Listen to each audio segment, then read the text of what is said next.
Operational amplifiers क्या है?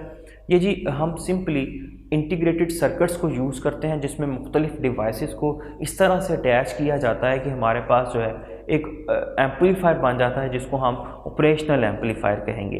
अब ये जो ऑपरेशनल एम्पलीफायर है ये मैथमेटिकल ऑपरेशंस को परफॉर्म करने में हेल्प करता है हमारी। अब ये हमारे पास जो ऑपरेशनल एम्पलीफायर है इसमें हमारे पास जो है वो दो इनपुट्स होती हैं और एक जो है वो हमारे पास आउटपुट है।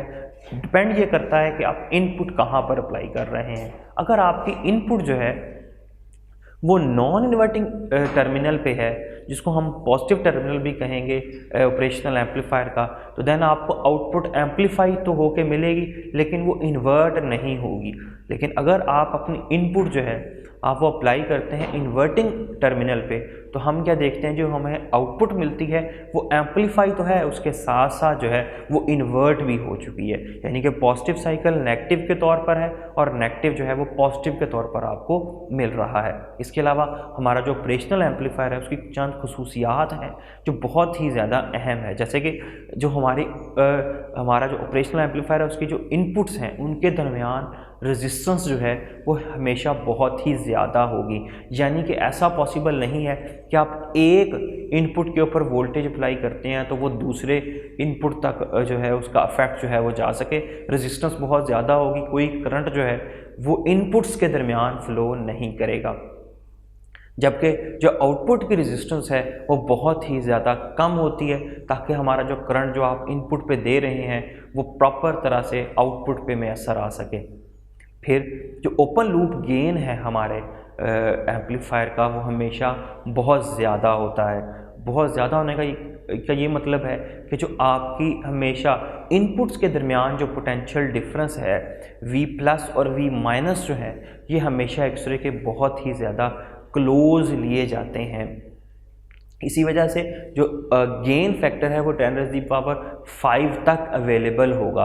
अब अगर आप अपना सर्किट अटैच कर देते हैं और आप अपने इनपुट के ऊपर कोई स्मॉल वोल्टेज अप्लाई करते हैं तो जो वोल्टेज आप प्लस पे अप्लाई करेंगे नियरली उतना वोल्टेज जो है वो नेगेटिव पे भी अवेलेबल होगा वर्चुअल कंडीशंस की वजह से, क्योंकि हमारी गेन बहुत ज़्यादा होता है तो इनपुट पे जो भी आप एक पे वोल्टेज देंगे वही जनरल क्लोजली जो आपके पास जो दूसरा टर्मिनल है उस पर भी अवेलेबल हो जाएगा। इसको हम वर्चुअल जो है वो ग्राउंडिंग से रिप्रेजेंट करते हैं। जैसे कि अगर आप देखें कि आपने अप्लाई किया है, आपने सर्किट अटैच किया हुआ इस तरह से कि आपने जो इनपुट अप्लाई की है वो इन्वर्टिंग टर्मिनल पे है, नेगेटिव टर्मिनल पे है, देन आपका और जो आपका जो पॉजिटिव टर्मिनल है वो ग्राउंडेड है, यानी कि जो आपका V पॉजिटिव है वो इस वक्त 0 वोल्ट है। तो जितना V पॉजिटिव होगा उतना ही जो है वो V नेगेटिव अवेलेबल होगा।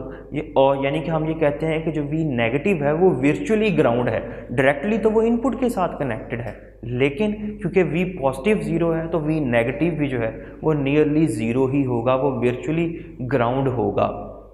देन अगर आप जो है वो जो करंट जो है R1 में से फ़्लो कर रहा है, अगर सेम अमाउंट में से करंट जो है वो R2 में से भी फ़्लो करता है तो हमारे पास एक जो है गेन की इक्वेशन आ जाती है इन्वर्टिंग के केस में, जो कि जी हमारे पास -R2 डिवाइडेड बाय R1 के यहाँ पे नेगेटिव साइन इन्वर्जन को शो कर रहा है कि आपका जो इनपुट से आउटपुट का जो रिज़ल्ट है वो इन्वर्ट हो जाएगा। देन है जी हमारे पास non inverting amplifier. Non inverting amplifier में हम जो है अपनी इनपुट जो है वो पॉजिटिव साइड पे अटैच करेंगे। पॉजिटिव साइड पे जो आप इनपुट दे रहे हैं, अगेन अगर आपका V+ जो है वो इनपुट है तो V- पे भी सेम इतना ही वोल्टेज डेवलप हो जाएगा वर्चुअली।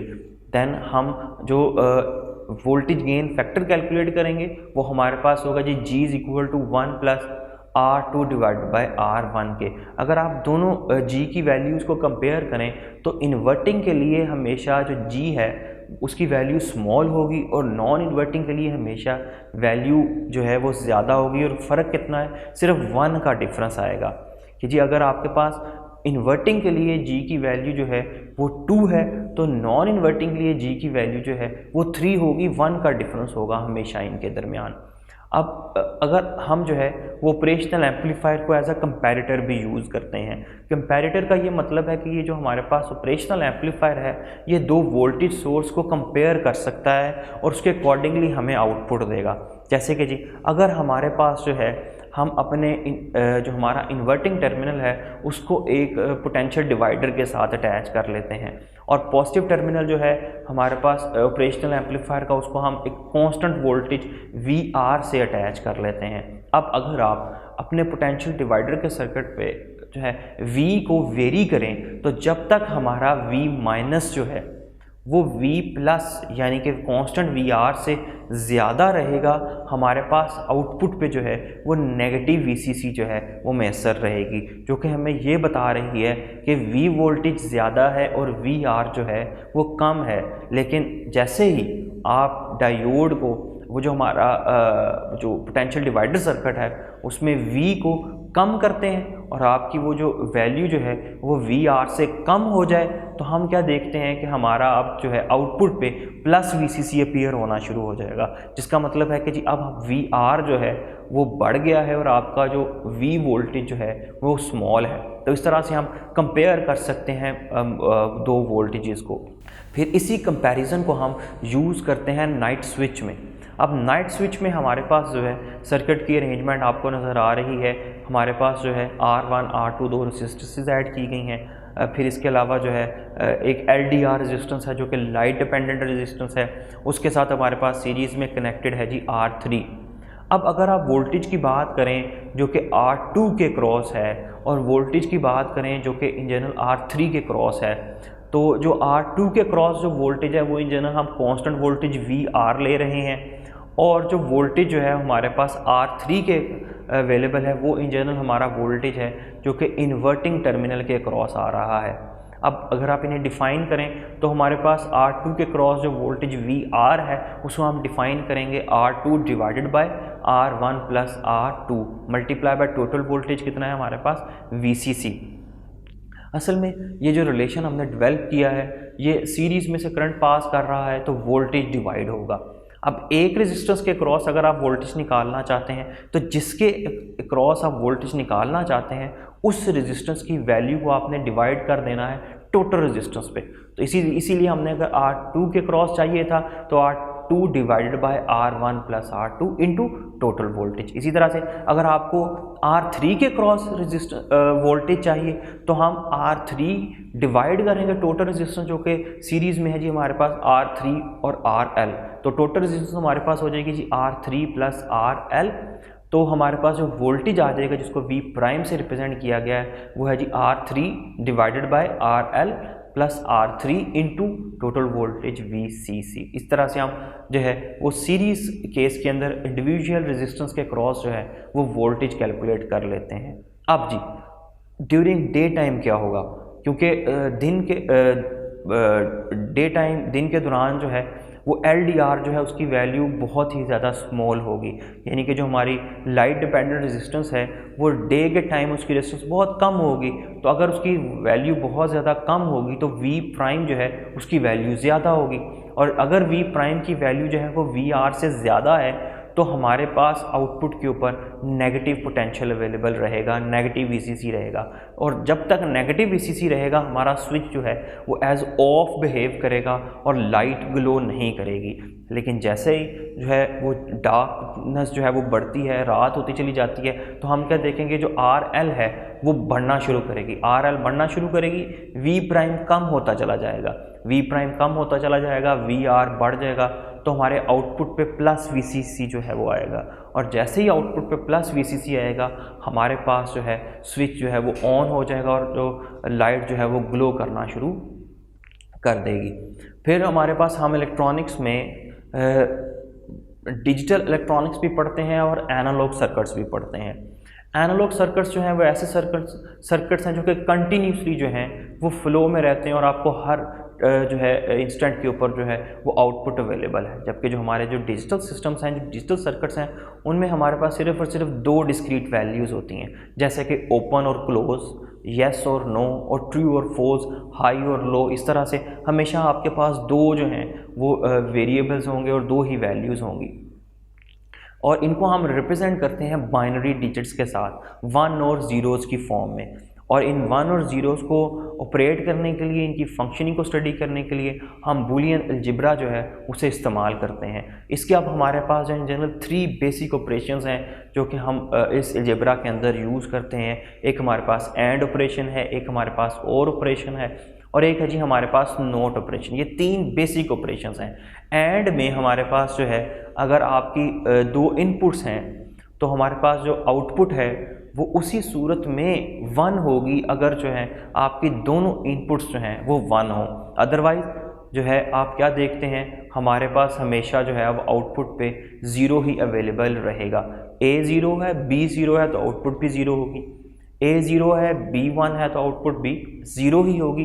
सिर्फ उस वक्त हमारे पास आउटपुट 1 होगी अगर सेम 1s जो हैं वो आपके पास अवेलेबल हैं। जबकि और जो सर्किट है जो कि सिंपली और की तरह एक्ट करेगा कि जी अगर आपके पास दोनों में से एक भी 1 है तो आपके पास आउटपुट के ऊपर जो है वो 1 जो है वो आ जाएगा। जैसे कि x = A और B, इसमें ये प्लस की बजाय इसे हम और से रिप्रेजेंट करते हैं। x = A और B, A 1 है, B जो है वो 0 है, तो A और B किसी एक पे भी आपके पास 1 अवेलेबल है तो आउटपुट जो है वो आपके पास जो है वो 1 हो सकती है। तो जी नेक्स्ट हमारे पास जो थर्ड ऑपरेशन है वो नॉट ऑपरेशन है, जो कि इन जनरल जो है वो इन्वर्टर ऑपरेशन है। यानी कि अगर आपके पास A पे 0 है तो X आपका जो है वो 1 होगा, और अगर A पे 1 है तो X आपका जो है वो 0 होगा। अच्छा, इन बेसिक सर्किट्स के अलावा, इन बेसिक ऑपरेशंस के अलावा जो है हम कम्बिनेशन में और ऑपरेशंस भी डिज़ाइन कर सकते हैं। जैसे कि जी हमारे पास है जी नैंड गेट। नैंड गेट में हम क्या करते हैं, एक एंड गेट के साथ कम्बिनेशन में नॉट सर्किट अप्लाई कर देंगे तो एंड प्लस नॉट जो है वो नैंड सर्किट जो है नैंड गेट बन जाएगा। इसमें जो है हमारी जो इनपुट के अकॉर्डिंगली जो आउटपुट है वो एंड के बिल्कुल निगेशन में आएगी। जैसे कि जी एंड पे हमारे पास अगर 0 के कम्बिनेशन से आंसर 0 है तो इसमें हमारे पास 1 होगा। यानी कि जो जितने आंसर्स आपके पास एंड में थे उसके अकॉर्डिंगली नैंड में जो हैं वो निगेशन में आते चले जाएंगे। 0 1 1 होगा, 1 0 1 होगा, और 1 1 हमारे पास 0 होगा। इसी तरह से नॉर गेट बनाते हुए हम और के साथ कम्बिनेशन में नॉट को अटैच कर देते हैं। तो अगेन जो हमारे पास और में हमारे पास जो आउटपुट्स थी वो नॉर में बिल्कुल निगेशन के साथ आएंगी, इन्वर्ट होकर मिलेंगी। इसके अलावा हम एक्स और गेट भी यूज़ करते हैं। ये जो एक्स और गेट है इसको बनाने के लिए हम कम्बिनेशन में मिक्स करते हैं। जैसे कि आपको स्क्रीन पर नज़र आ रहा है, हमारे पास जो है एक्स और गेट का जो इंटरनल स्ट्रक्चर है वो दिखाया गया है। इसमें हमारे पास 2 इनपुट्स हैं A और B। जो A इनपुट है वो आगे फर्दर जो है वो जा रही है हमारे पास 2 एंड सर्किट्स के पास, और इन्वर्ट होकर एक जगह पर इन्वर्ट होकर जा रही है। एक हमारे पास A प्राइम आ रहा है, इस तरह से दूसरे एंड के ऊपर जो है वो B प्राइम जा रहा है। फिर ये फर्दर आगे कंबाइन होती हैं और हमारे पास जो है एक और सर्किट पे अवेलेबल है। इस तरह से जो कंप्लीट सर्किट है ये कोरिस्पॉन्ड करता है एक्स और गेट को। ये जो एक्स और गेट है इसकी इनपुट्स जो हैं अगर वो सेम होंगी, यानी कि 0 0 और 1 1, तो हमारी आउटपुट जो है वो हमेशा 0 होती है। लेकिन अगर इनपुट्स जो हैं वो ऑपोजिट हैं, यानी कि एक 0 है, एक 1 है, एक 1 है, एक 0 है, देन हमारे पास जो है आउटपुट जो है वो 1 1 अपीयर होगी। इसी तरह से हम अगर इस पूरे सर्किट के बिल्कुल कम्बिनेशन में नॉट अप्लाई कर दें तो ये जो सर्किट है ये हमारे पास एक्स नॉट सर्किट बन जाएगा। देन जो हमारी जो आउटपुट्स हैं वो हमें इन्वर्ट होकर मिलेंगी। अब कुछ एमसीक्यूज देख लेते हैं जी इससे related. If the externally connected resistance to operational amplifier are of same value and the close loop gain of that amplifier is 2, then the amplifier is operated as. अगर आपकी जो रेजिस्टेंसेज हैं जो आपने आउटपुट पे लगाई हुई हैं ऑपरेशनल एम्पलीफायर में R1 और R2 वो इक्वल हो जाती हैं और आंसर 2 आता है, तो आपके पास जो एम्पलीफायर है वो किस कॉन्फ़िगरेशन में अटैच है जी ये आपने बताना है। तो अगर सेम हो जाती हैं तो R2 डिवाइड बाई R1 1 हो जाएगा। अब ये आंसर कह रहा है जी इसका 2 है, तो 2 उसी सूरत में पॉसिबल है कि अगर आपका सर्किट जो है वो नॉन इन्वर्टिंग में अटैच हो, क्योंकि उस केस में हमारे पास जो है वो जो फैक्टर है, गेन फैक्टर, वो इक्वल होता है 1 plus R2 divide by R1 के। तो R2 डिवाइड बाई R1 अगर इक्वल होंगी तो 1 आ जाएगा, फिर 1 प्लस 1 करेंगे तो हमारे पास 2 हो जाएगा। तो इसका बी ऑप्शन करेक्ट है। इसके अलावा है जी हमारे पास the output of the XNOR gate is 1 only when both of its inputs are. आपका जो XNOR सर्किट है उसकी आउटपुट 1 कब होगी? जब आपके पास जो है वो दोनों जो हैं वो इक्वल टू, आपकी जो इनपुट्स हैं वो दोनों 1 के इक्वल हों, आपकी जो दोनों इनपुट्स हैं वो 0 के इक्वल हों, अगर आपके दोनों इनपुट्स जो हैं वो डिफरेंट हों, या आपकी जो दोनों इनपुट्स जो हैं वो सेम हो। अगर जी आपके दोनों इनपुट्स डिफरेंट होगी तो हमारे पास XOR के अंदर जो है वो 1 अपीयर होता है। लेकिन यह क्वेश्चन में जो पूछा गया है XNOR के लिए, तो XNOR के लिए जब तक हमारी दोनों इनपुट्स जो हैं वो सेम नहीं होंगी, हमारा जो आउटपुट जो है वो 1 नहीं होगी। तो इसकी जो करेक्ट आंसर है वो हमारे पास डी ऑप्शन है। इसके अलावा हम अपने ये जो हमारे पास लॉजिक गेट्स हैं इसको मुख्तलिफ एप्लीकेशंस में भी यूज़ करते हैं, जिसमें सेंसर्स के तौर पर इनको इस्तेमाल किया जाता है कि जी हम जो है मुख्तलिफ टेम्परेचर और जो है प्रेशर को सेंस करते हुए ये हमें जो है वो हमारी हेल्प कर सकते हैं मुख्तलिफ केमिकल रिएक्शंस को स्टडी करने के लिए। इसके अलावा मुख्तलिफ ऐसे प्रोसीजर्स जहाँ पर हम किसी स्पेशल चीज़ को सेंस करना चाहते हैं या अलार्म सिस्टम्स बनाना चाहते हैं, वहाँ पर भी जो है लॉजिक गेट्स की जो है हमारे पास एप्लीकेशंस हैं। Thank you.